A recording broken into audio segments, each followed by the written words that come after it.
150,000 unemployed Palestinians from the West Bank who wish to enter Israel and continue work, most used to work inside Israel before October 7th. Right, and I want to relate that to both of your earlier items about this team that Benjamin Netanyahu has established to start discussing the day after. And we just heard from Pierre, because this decision of how to handle the Palestinian workers from the West Bank coming to Israel, as you said, it was October 7th that policy was frozen. So the decision about what to do next with them is part of that overall picture, what we call the day after.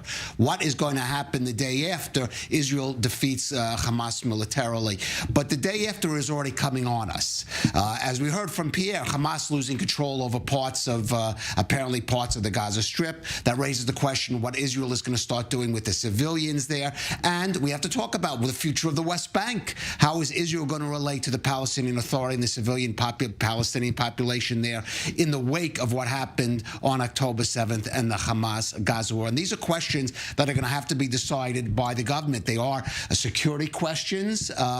As Raphael said, they're economic questions, because this is a key to both the economy of the West Bank and also of Israel itself. There are also political questions, because we saw that what's called the socioeconomic cabinet yesterday recommending, saying, no, don't let those workers back in. That's a political body made up of ministers, especially the right-wing or far-right, and some far-right ministers of Benjamin Netanyahu's government, and the security cabinet, which is supposed to really deal with this on a security issue.